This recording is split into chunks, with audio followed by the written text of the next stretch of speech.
happens when he goes in front of Pharaoh, he throws down his rod because he's had an experience with God. I got to slow down. Because he's had an experience with God at the burning bush. The first thing that God says, he says, throw down your rod. The rod becomes a snake.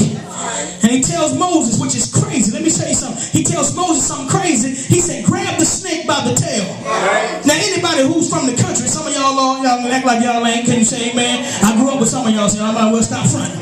Anybody who knows anything about country living, you don't grab a snake by the tail because that's the way you get bit. You ain't saying you grab the snake by the head so you can hold the snake because his teeth are in the front. But what God is saying is, if I've got you, you ain't got to worry about what anybody can do to you. So I'm going to have you do some things so I can prove to you that I've got more power than what you're going to see in Egypt. Man, I'm preaching good. And sooner or later, the church has to stand up and tell the world that there's more power in here than there is out there. First John said, greater is he that is in me than he that is, y'all ain't reading y'all Bibles, than he that's in this world. And he's trying to get us to understand that the power of God is much greater than what this world can do. Jesus puts it like this, Bishop. He said, don't fear man who can destroy just the body, but you need to be worried about him who can destroy both body and soul in hell. You ought to tell your neighbor, I ain't worried about you. Matter of fact, you keep on tripping and watch what God gonna do to you. I ain't got to worry about that. I used to be upset about everybody else, but I done got beyond folks because I realize some folks gonna be folks. Y'all ain't saying amen. Folks gonna talk if you're doing right and they gonna talk if you're doing wrong. So I done made up my mind that I'm just gonna try to please God because he told me if a man's ways please God, he'll make even his enemies be at peace with him. Can I preach like I feel it? You'll have some haters that wanna hate you and don't know why they gotta bless you. They'll be mad bringing your blessing. I don't even know why I'm riding over here and dropping this off over here, but they don't understand that God has put a word inside of me, and I don't care how hard you try, you will not be able to stop what God is doing. Y'all ain't saying amen. So Moses goes in before Pharaoh. I gotta hurry.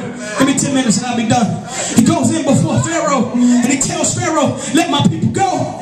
And God knew Pharaoh had some magicians. Moses throws a snake down, and the scripture says it was Jambres, and I think it was Jambra and Jambres, one of the two, or both the two, the magicians that were with Pharaoh. And they threw their snakes down, or their sticks down, and they became snakes. You got to be saying, wait a minute, because I seen something from God that I've never seen nowhere else. I'm going to preach in a minute. But when you get before your enemy, he has a counterfeit. So then, can I teach for a minute and tell you that you don't want to blow the blessing messing around with it? I'm going to come out here. Y'all ain't saying amen. You know what counterfeit money is? Counterfeit money is something that looks almost real. And there's something about believers that wants to be almost real. Y'all ain't saying amen. I was talking to Minister Farley. The problem with the authentic, when you really go and buy something real, you know, you can go to the flea market and get you some Gucci. But that ain't real Gucci. It'll say Gucci. Y'all ain't saying amen. I'll break it down for you. You can get you a Coach purse from the corner. Y'all ain't saying that. You can get you some Jordans from the flea market, but they ain't really Jordans. You say, how do you know they're not real? Because they don't cost enough. And you got to understand, if you want something real from God, it's going to, you don't go nowhere, stay right there. It's going to cost you. You're going to have to pay the cost. Can I tell you, if you really want to be anointed, it's going to cost you some friends. Y'all ain't saying amen. If you really want to be anointed, it's going to cost you some sleepless nights. If you really want to be anointed, it's going to cost you some plates. Y'all ain't saying amen. Because anytime you want something from God, you got to be willing to pay the cost. Tell somebody it's going to be high. So he's in there, throws down his snake. There's snakes, and I got to wrap this up. And then what happens? His snake eats up their snakes because the real always outweighs the counterfeit. And there's some people in your life who you thought were real. Give them some time. I done seen some of the prettiest persons on the first day. Catch them a year or two later. Streams coming out. Emblems falling off.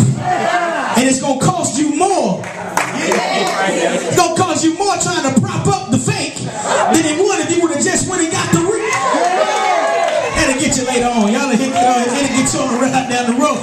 I don't want a God I got to prop up. I need a God that's authentic. And when I say Jesus is on his way and he's coming to rescue me, feel like the 3 Hebrew boys. Even if he don't do it, just let it be known that he's able. I don't care if I get in the fiery furnace and I never make it out. But you better know I will not bow and do what this world says, because I made up my mind that I'd rather have Jesus than silver and gold. I'd rather have Jesus than riches untold. And I got to get to Joshua. And so you know what happens. They come out of Egypt. God brings them out by a mighty hand. He shows plagues and he brings them out through the Red Sea. And he tells them there's a shortcut you can go.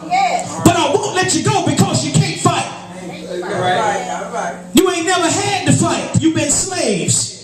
So you don't know anything about handling a sword. And so he says, I'm going to take you this way so you won't have much to fight. And God brings them, he brings them this way so they can get in quick, but they end up sending the 12 spies and 10 come back with an evil report. Joshua and Caleb come back with a good report. And they even have fruit on a stick. They brought back fruit on a stick to prove that what they said was over there, a land flowing with milk and honey. They said, we can, you know what? Everything God said, can I teach for a minute? I got to stop, Bishop. Everything that God said is there, but the only thing is we look like grasshoppers to these people. Can you say amen? Those people are giants. And I'm going to tell you today, there's people occupying your blessing. Can you say amen? There's people occupying your destiny that look like giants. But what you got to understand, you don't need God to magnify you. You need to magnify glory. Come on. So they tell him you're not going to get to go in. And Moses, y'all know the story. Moses gets mad at people. Instead of him speaking to the rock, he strikes the rock. And God tells Moses, because of your anger, you won't get to go in. Moses gets to see the promised land, but he does not get to enter the promised land. And Joshua has now taken over. And Joshua is nothing like Moses, because Joshua was a fighter from the gate. When it was business to be handled, Joshua handled the business. They said amen. When they were fighting the Amalekites, and they set Moses up to the top of the rock. Moses said, I ain't no fighter. I ain't got no bit doing down there in the valley. And sooner or later in church, you got to learn how to play your position. Everybody can't be on the praise team. Everybody can't preach. Y'all are weak. Everybody can't do what everybody else does. Sooner or later, you got to learn how to play your position. Moses said, I ain't no fighter. Ain't no sense in me going down to the valley. But what I do know how to do is intercede. Y'all ain't saying amen. And one thing I know about, if I get up here and pray, and if my praying will get you to fight a little harder, you might mess around and get the victory. Y'all know the story. The story ends like this. They have to get some people to come up, because Moses, when he has his hands lifted, Joshua's in the valley and he's winning the valley. He's winning the battle. But as soon as Moses' arms comes down, he starts to lose. Can you say amen? And so what they said is, we got to figure out a way to get Moses' arms to stay up. And so they called Aaron, and then there was somebody there called Hur. Can you say amen? And I would tell you, everybody in your life, you're going to need you a good old Aaron, and you're going to need you a good old Hur, because you ain't always going to be strong by yourself. Man, I'm preaching real good. You're going to have somebody in your life that's going to be able to hold you up when you feel, brother, when you feel like falling. You need somebody that can hold you and say, you know what, Pastor, I ain't even going to put you out on Front Street. I'm going to take you into the back until we get you strong enough to stand by yourself. I ain't even going to put your business out there. What I'm going to do is cover you, and I'll pray for you until you ain't. Matter of fact, I'll lift your arms for you, because I understand that my life is blessed if the man of God's hands are in the air. Y'all ain't saying amen. My life is doing better when his hands are up in the air. And I got to stop. And so they leave that battle. I got to get done. They leave that battle. And Joshua, God begins to tell him who you got to fight. He's got to fight the Hittites. He's going to fight the Girgasites, the Hivites, the Perizzites, all these other ites. And everybody better know, in every church, there's some ites. Okay, you won't believe me, you want to. It's some ites in every church. I wouldn't do it like that ites. I'd do it different if I was in charge ites. Cancer ites. Y'all are weak.